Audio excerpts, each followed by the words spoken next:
going to talk about a bit about reality TV, which we all share a love for. I love reality TV because it's entertaining. That's what it's supposed to be. It's supposed to be wholesome entertainment, but it also sometimes, if it's very good, like tells us something about the world that we live in or the world that's being presented. I like dating shows a lot. I like cooking shows a lot. I like matchmaker shows. I also love reality TV based in our region, which is Dubai Bling Season 3. I was a big cheerleader for Dubai Bling.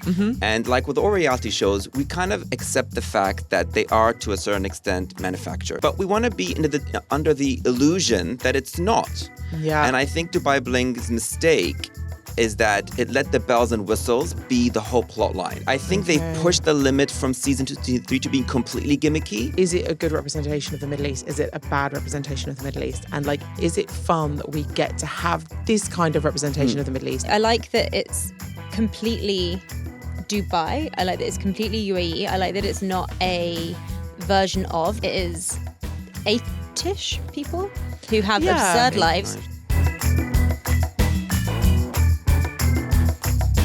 Hi everyone, today we're going to be talking about art fairs and concerts that are coming to the UAE. How reality TV trends are changing over time. And the 3 Tired Tigers exhibition in Dubai. This is Culture Bites coming to you from the national news every Thursday. I'm Enas Refaei. I'm Farah Andrews. And I'm Maan Jalal. Hello, Hi. 2025 us. It's 2025. We're all in the same room. Yes, in the same time. This is lovely. Isn't it? I've actually genuinely been missing this so much. It's been, I think we should tell everybody, the audience, there's just been so many upheavals since Christmas and New Year's. And this was the first time we could all get together. Yes. Yeah, we had a very, very busy little Christmas, New Year period. Mm-hmm. I left the country. Yes, you left and you came back. I'm back. Oh. Yeah. Did you leave? No. The weather's just so perfect right now. It is lovely. And I'm kind of like really enjoying my UAE winter. I didn't want to leave. So I've been doing a lot of walking outside. I went to the Mangroves Park on Jebel Island here in Abu Dhabi, which I really recommend to anybody who hasn't been yet. And you get to do this walkway around the water.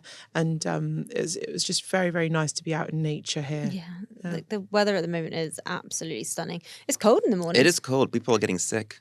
Yeah. Gosh, how British of us. You're not even from here. You're not even from Britain. We're talking about the weather and everyone getting sick. We're talking about the weather. Well, first topic today, we're going to be speaking as well about 2025 events. We have got some very key dates for everybody's diaries, maybe also our diaries. This is both podcast service, but also personal admin that we're going to be doing right now. 110%. We're also going to be deferring to you because if I hear one more person say, I need to read more books as their New Year's resolutions, we have got a man here who's going to be giving us the top books to read this year. This year, 2025. And you guys have inspired me. You two in particular. Love being inspirational women. I'm not really into New Year's resolutions, but I do have one tiny one that is inspired by you two, which is I would like to go to a concert this year. Oh, well, I think we're going to have to battle this because if you... So I was like, I should really go to a concert this year because you guys are always talking about music. Yes. And I feel like I have to be part of the conversation. So, well, why don't we get Enas to kick us off with some key concerts that are coming, and we can decide which one our man's going to go to. Let's talk about some key concerts. So we have Boyz II Men. Do you know them? Yes, of course. Do you know them? Of course. Hey, Gramps, you familiar? Yeah. Hey, 80-year-old, do you know them? Hello. I mean, their song is so famous. I mean, I'll make, to you that song is You can great. say the full title. I can. I'll make love to you. That's a great famous song. Very famous song. 25th of January, they're coming to Sharjah Island in Abu Dhabi. I'm actually going to see Fatboy Slim that day, though. He is going to be in Dubai.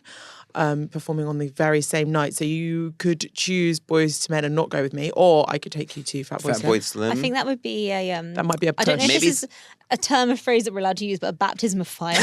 Yeah. I was going to say sensory overload, but this is also I'm true. Starting to read through my list and think most of these might be sensory overloads. I know which for one you. I want you to go to. At the end, I'm going to choose one for you. This is a game I've invented. I think this is good. Yes. This is a great game. Okay, so next on my list is Green Day and The Offspring.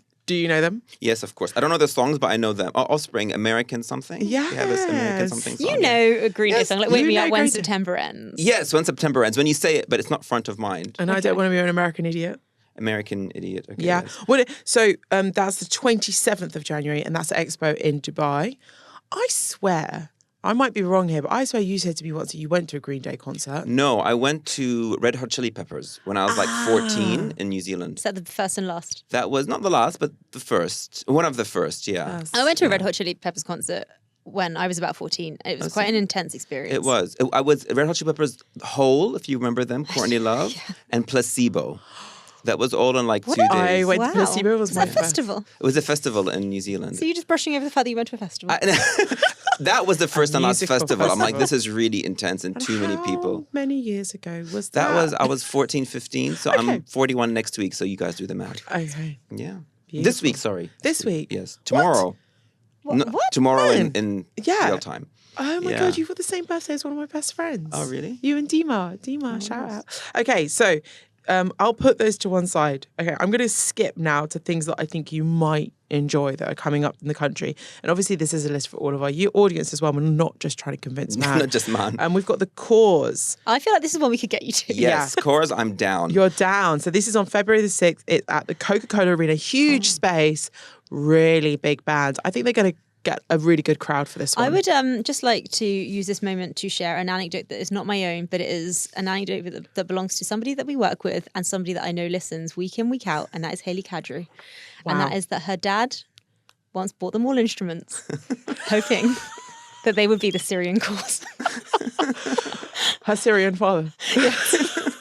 Do you know what? I love those kind of inspirations. I do. That is great. And I think every time the cause come on, I think to think of myself, the Kadris, they could have taken off. The Kadris. They should have. It could have been the Syrian version. The Syrian Should have version.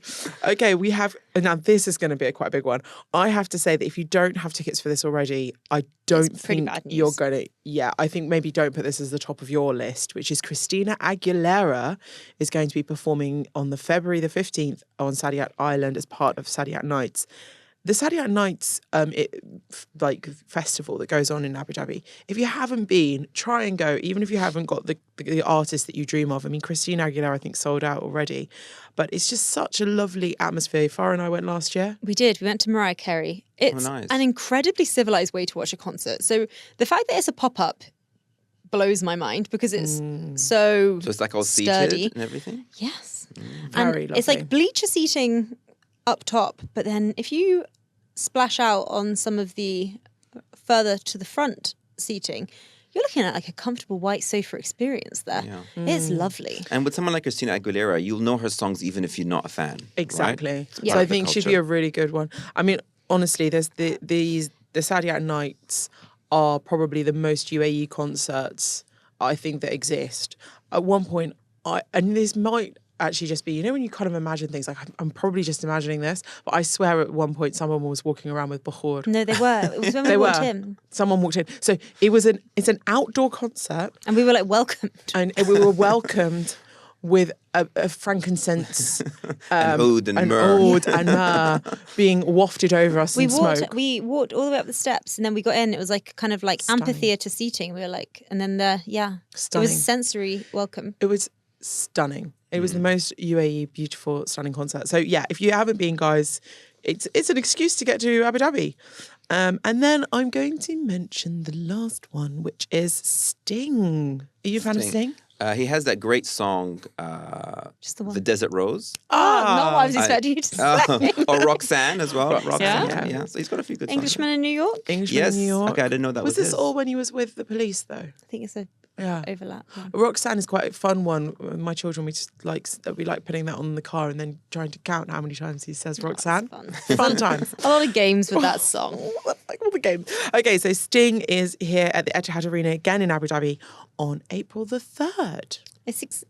And then we've got one piece of bonus But audio visual. I'm just giving this over to you, Farah. This is your bag. It is my bag.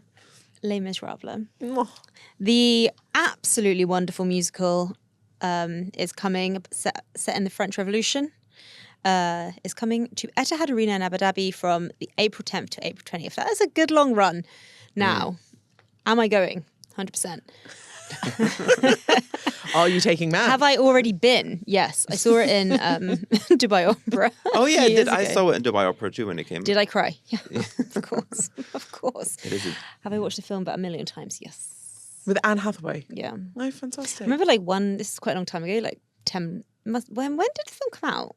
Would have been about 6, 7, no, No, longer than more. before It COVID. must have been about 10 years ago. I remember a Valentine's Day that me and my friends watched it and we just sat there crying. What a scene.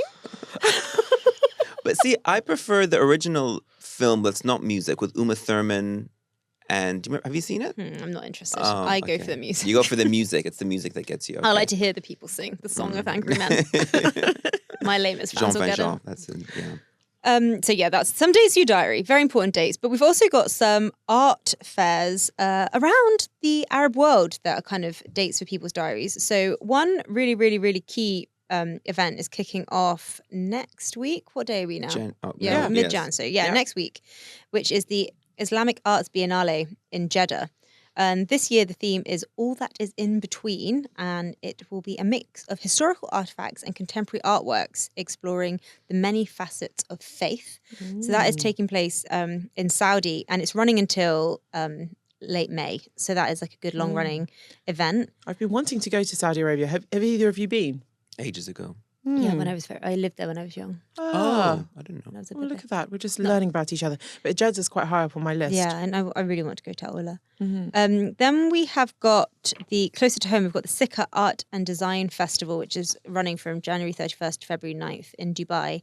It's an in-depth showcase of works by UAE and Gulf-based artists. And then into February, we've got Art Cairo. It's been rebranded, and it's always a very exciting art event that takes place in Egypt. People get very excited about the contemporary works, but it's also a mixture of historical and traditional works. This year, there's going to be more than 3,000 pieces showcased. And they always do, in recent history, they do very, very interesting installations with the pyramids as a backdrop. So it's fantastic. if you aren't there in person, which a lot of people won't be able to make it in person, but it is still a very cool event to kind of keep an eye out for if you're interested in kind of like looking at beautiful images of like cool contemporary art. And that's running from February 8th till the 11th. And then the last one I'm going to mention is the Sharjah Biennial, which is kicking off on February 16th and running until June. It takes place every 2 years in Sharjah. And this year it's under the theme To Carry. And it will feature works by more than 140 participants with more than 80 new commissions. So it should be a very exciting art event. Sharjah has got such wonderful galleries and art spaces. So really nice reason to get down to Sharjah and check out some of those pieces. And you've got about 4 months to be able to do it. Yeah, I was going to say over the Christmas break, I actually managed to see a lot of the art Abu Dhabi, the Biennale here. Ah, Which nice. is the really public art lovely. one. Yeah, the Yes. public art one. It's just scattered around, but we did a little tour of them on the Corniche. Really Lovely. fun. Has the thing one to in, do. this is a deviation now, but has the space in the old bus station opened yet? I don't know, and it's on my list to do. Okay, we need to check. Yeah, on let's that. check that out. Let's update next week. Yeah. Now, talk to us about books. Yes, books. For all those who are wanting to find books to read or who are already bookworms and want more books to read, there's a whole bunch of really exciting ones from authors coming out this year. So the ones I want to highlight is the one that me and you were talking about before, which is Isola, I think is how you pronounce it, by Allegra Goodman. This is an interesting historical fiction novel because it's based on a real story of a woman who's orphaned, Marguerite, and her guardian banishes her to an island because she falls in love with his butler. And it's her and surviving on this island in France. So that's sort of like a historical fiction. I wouldn't say it's a thriller, but it's a historical fiction about a woman's survival.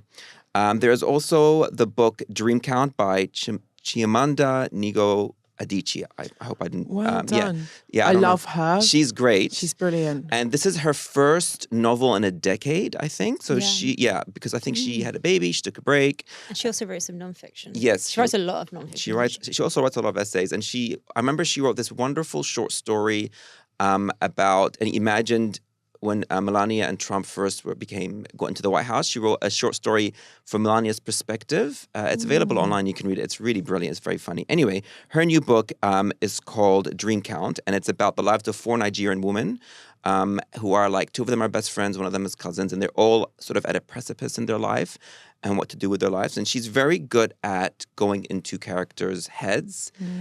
So I'm looking forward to that. When's that coming out? That is coming out on March the 4th. Nice. Ooh. Another book I am really excited about is called The Talent by Daniel D. Dario. And he was the Vanity Fair's like chief editor. And his book is his first novel, and it's about the award season. This is really up me and you's alley. Yeah. And it's like... What's your favorite season? Awards. And it's about 4 fictional actresses. One of them is like, the thespian. One of them is the like, one who always wins the Oscars.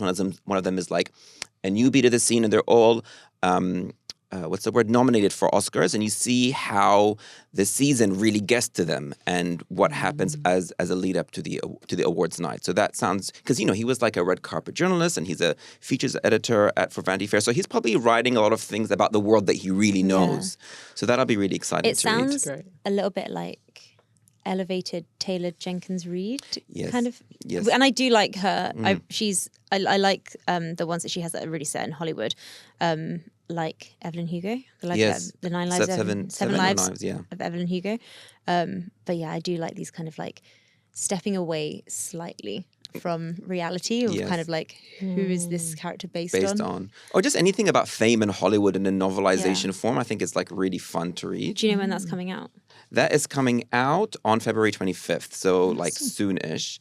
Another one I wanted to mention is The Dream Hotel by Leila Lalami, who is a Moroccan-American author. And this novel is a dystopian novel set in the future about a woman called Sarah who lands in LA airport where she is arrested for a predetermined crime that the police think she will commit based on the algorithms of her dreams. Whoa. So, yeah. It's very Black Mirror. It's very Black Mirror. And it's in the crime is that she will murder her husband. But she's like, I'm in love with my husband. How would I do that? So she's put into this like prison cell, and where she connects with other women. And it's only women in this cell who are all been arrested for crimes they will commit but haven't committed yet. Wow. So it's very interesting. Yeah, that sounds like really good. So yeah, one more I'll mention really quickly since we all read Yellowface. Yes. Is the author R.F. Kuang. Her next novel, Catabasis, is coming out on August 26th. It's a fantasy novel, so it's not like Yellowface. But what's interesting, it's about 2 magic students at a magic university who will go to like hell to save their professor, like actual hell. Wow, that's a bit of a sidestep for her. Yes, it's a bit of a side. It's like fantasy meets rom-com. But actually, she first became famous for The Poppy Wars, which is a trilogy of fantasy. She's sort of going back into her fantasy. Into her fantasy Oh stuff. yeah, that's like, I do find myself, I do read a lot of non-fiction. And this year I'm just like, I need to read more fiction. Can I share a personal achievement? Yes. Do it. I was away, and I had no phone signal for 5 days, and since in like the time when I was away for 9 days in total, I read 10 books. Oh wow! She's already beating the... Wow! Look at her little... 10 books. 10 books. I was proud of myself. You should be very That's proud. amazing. I absolutely devoured them. I got Kindle Unlimited before I went, and I was like, let's just bash this out. Wow. Yeah. Wow, that's what happens if you have no screens, people. This is it. And now on to reality TV. We're going to talk a bit about reality TV, which we all share a love for. Yeah. Yeah. Yeah. And we all But like in different ways, yes, yeah. in different ways. In different ways. Go on, man. Tell us, why do you love reality TV? I love reality TV because it's entertaining. That's what it's supposed to be. It's supposed to be wholesome entertainment, but it also sometimes, if it's very good, like tells us something about the world that we live in or the world that's being presented. You're quite into your Real Housewives and... Real Housewives and The Big Brothers and Oh, you're into the kind of like general living. general living stuff. Not so much competitive, not the Survivor guy, not the Master Chef guy, more like the how people are living, Real Housewives, or even the Love Habibi stuff I like as well, because it involves like, human relationships. Yeah, I like the relationship stuff, I'm not going to lie. I like dating shows a lot. I like cooking shows a lot. I like matchmaker shows. Eddie was like, he once joked that if I had like a reality TV show set on a beach where people were like competing to fall in love when they were also baking. And I was like, stop right there, sir. Look, that is a reality show. That is a rom-com novel. That's a rom-com film. That's lots of things. I also, like, over Christmas, I managed to get him to watch Is It Cake? And he got so into it. My children love that show. But he also fell asleep and woke up to me going, that's clearly not cake, there's a bell. There's a bell. These people are idiots. But yeah, I get so into it. I love that. What kind of reality TV is your... Do I like... Well, I obviously love, reality TV about relationships, but I also love reality TV based in our region, which is Dubai Bling Season 3 has come out. It came out on January the 8th. Have you watched it? Have I watched it? I've watched at least a couple of episodes. I am very, very into it. I have not watched it since season 1, confessions, but my beloved Monica Tan is now in it. She's probably the best thing on that show. Monica Tan? Yeah, because... Well, I watched the third season. I don't know if you guys read my review, but I just gave it 1 out of 5 stars. Yeah, you didn't give it a great review. No, I was Tell us. really unimpressed because I was a big cheerleader for Dubai Bling. And like with all reality shows, we kind of accept the fact that they are, to a certain extent, manufactured, right? Yeah. We accept that. They're It's not manipulated. real. We're manipulated, yeah, exactly. But we want to be under the illusion that it's not. Yeah. And I think Dubai Bling's mistake is that it let the bells and whistles be the whole plot line.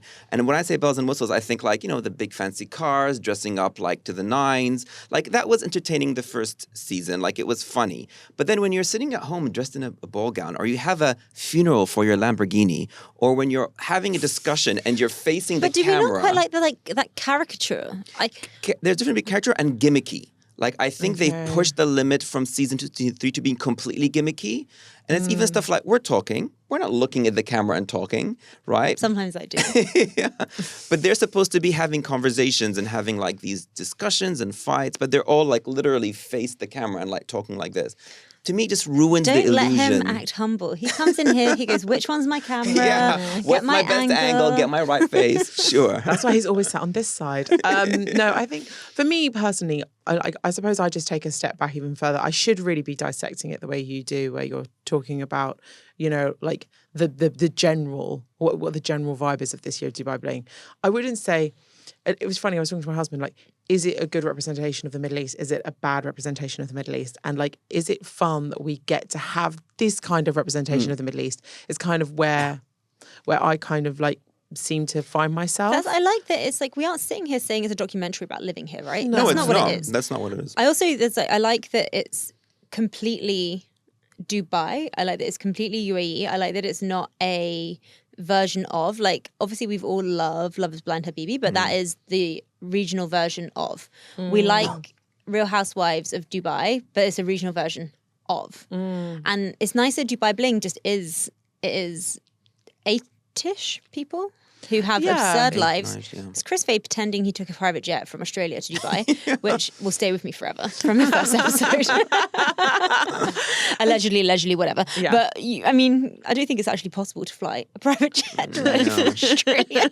I've just landed on a private jet. I think as well with a show like Dubai Bling, there's so much potential for, like, they had some really great important stories, like how do you co-parent divorce? And I feel like that stuff was like sometimes buried underneath this like fakery. And I kind of wanted it to be a bit more balanced. Have the fakery stuff, but also have more of these real stories. You're right. There does seem to be this season. I mean, I've only watched the first couple of episodes, but like we have Ibrahim pulling tricks, but they seem like quite like, forced.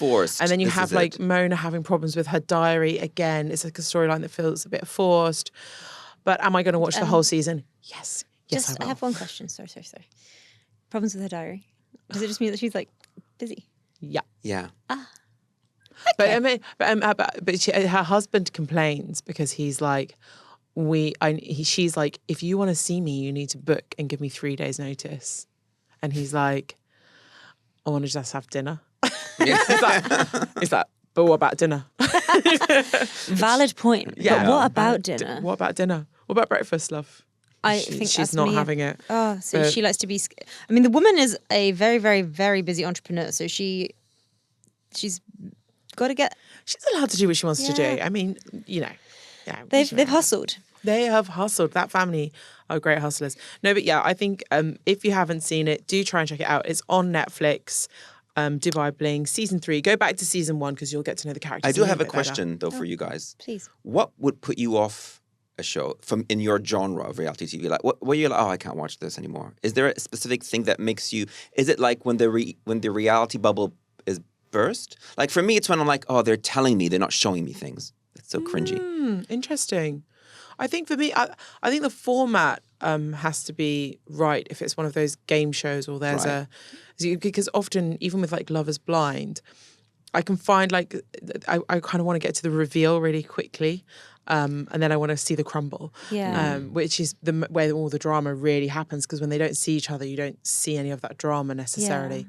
I suppose it's just all about keeping enough drama in it, which is really bad. I like a high stake, but I also, and this is more on me, and it's also, I guess, on like our consumption of this kind of content, but when I'm oversaturated with it, I like switch off. Like I can't watch another series of Love is Blind in any kind of way at the moment, depending on the country, because I've like watched too many of them, so I'm like, okay, done. And we've had too many like spoon fed to us. Over-binged. So I've overdone it. But yeah, that would be it. But I think with competition reality shows, the drama happens organically. That's why I think they work better than things like reality docos, where they have to manufacture the drama a little bit. And it's like things like, I mean, like that's like, this is like way back, but when Bake Off kind of started as this like super cozy show, and it's ultimate cozy, we're just like making cakes, but then somehow it was like massive drama when someone threw away someone else's meringue, and the whole world like everything, and like when someone couldn't get their baked Alaska to set, and it was like high stakes, and everyone was so stressed, and it's like, I loved it. It's cozy, but it's extremely stressful. Word. High stakes, that's really it actually. Yeah, I love that. So, while we were all away, I went to a really amazing show that everyone should check out in Art Jameel in Dubai. And it's called 3 Tired Tigers. It's a really interesting exhibition happening at Art Jameel about animals and our relationship with animals and animals in urban spaces. I got to talk to the curator, who was very cool. And it's a show I definitely recommend everyone to go and check out. So here is my interview. The starving lions of Palestine, the bears of the Kurdish mountains, and the stray cats of the UAE. Have you ever thought about how animals exist in our urban spaces, or their rich history in our culture? Well, this new exhibition at the Jameel Arts Centre in Dubai, entitled 3 Tired Tigers, delves just into those narratives from the perspective of 40 different artists across mediums, including painting, sculpture, and video. Today, I'm talking to the senior curator to talk about just that, the relationships between humans and animals, and what he hopes people will experience and leave with when they view this exhibition. Tell us about this incredible show, 3 Tired Tigers. I'd love to know how the idea first came to you guys to create a show like this. Yeah. Actually, it's an exhibition that's been sitting with me for a very long time. I mean, I'm an animal lover. I think that shows throughout the exhibition, but also it comes in part from just living in Dubai and experiencing the city. It's the kind of city where everywhere you go, you see street cats here and there. How are they living with us? How are we living together? Then things get really interesting. And that was one of the starting points for this exhibition on animals in the city, basically. So elaborate a little bit on what this very expansive exhibition is about. So it's about animals in urban landscapes, right? But also kind of the history of animals in the region, sort of? We start from animals in the city, right? Because they are how we encounter them. And then, of course, when you think of animals that you live with, you have to look into the place of animals in culture, in history, in representations. Because sometimes this is what makes the difference. Why is an animal tolerated or accepted in public space? And why is another rejected or pushed away? Sometimes this is purely because of cultural representations. Maybe in certain cultures, the cat is really valued as a companion, and in others, it will be seen as a pest and chased away. And so those questions of this back and forth between culture, history, and the way we live on an everyday basis with those animals is really, really important.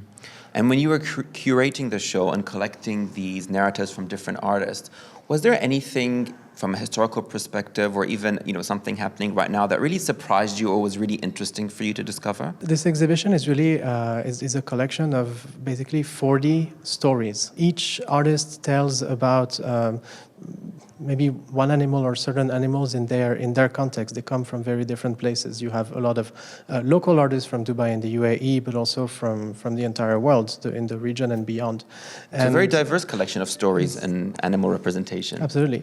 And what interests me is that each of those stories tells something different. You have stories of starving lions in Palestine. You have stories of dogs in Thailand, street dogs in Thailand. And each of those narratives is on their own very, very powerful. And I was interested in bringing all of those stories together to hopefully give the viewer some food for thought on how, in their own context, maybe in their own country, back home, they live with different sets of animals. Was it interesting at all to see how the animal also not only exists in our streets or in our environment, but also as a symbol, like the iconography of the animal, particularly in the region? Is there work representing that as well? Yes, of course.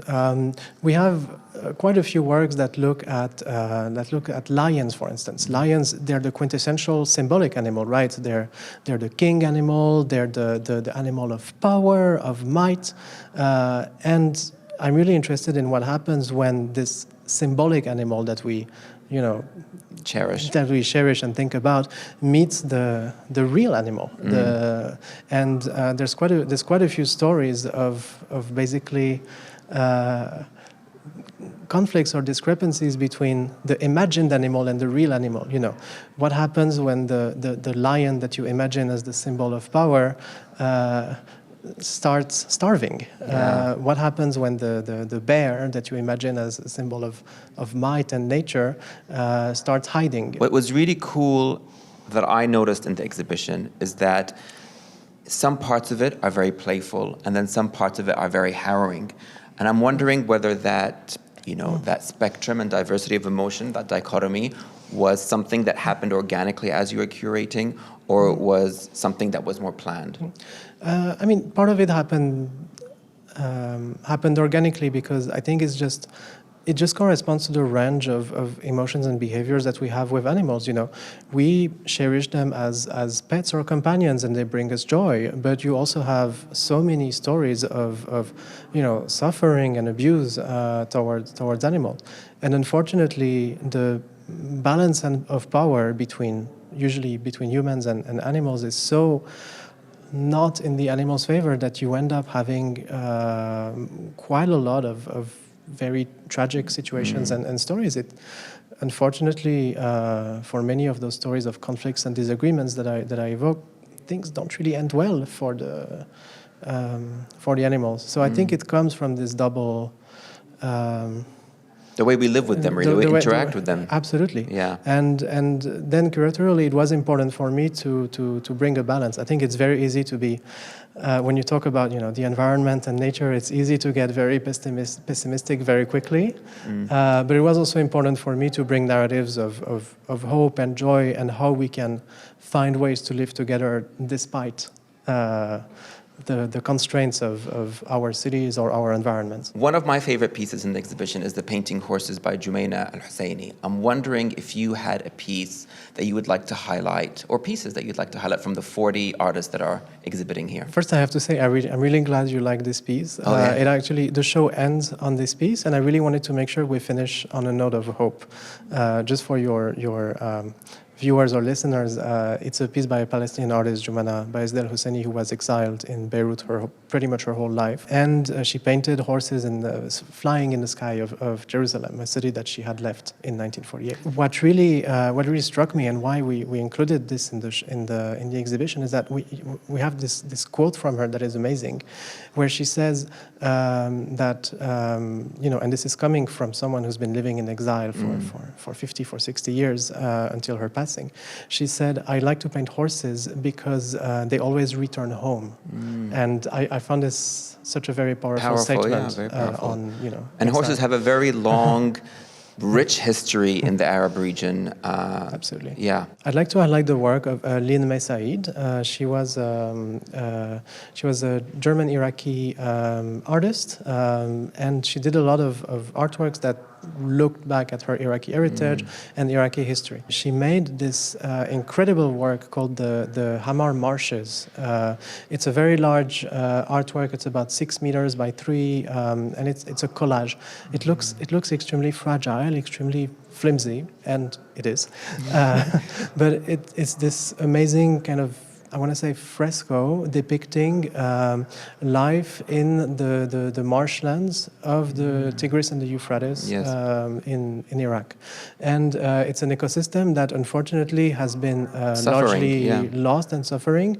Those marshland regions, for many reasons, were dried out in the 1990s.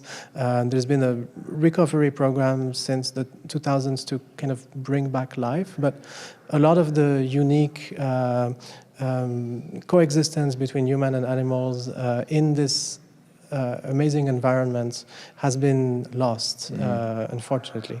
And Lynn Mesaid's piece is a really, really moving and brilliant homage to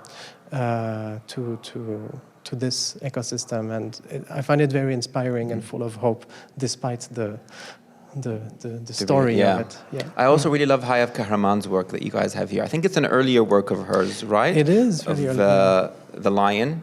Was it the lion? Yeah. And it's which is a symbol that you were talking about before. I think it's a really stunning, amazing work, actually. I mean, speaking of symbols of power, this is really one of those works that really moved me. So you imagine the lion as a symbol of power, since King of the jungle and all that stuff. Yeah, and in this case, it's a lion of Babylon, which was a symbol of power and might since antiquity, and that's been reclaimed by several political regimes of the 20th century to claim a lineage between contemporary regimes to tap into that grandness.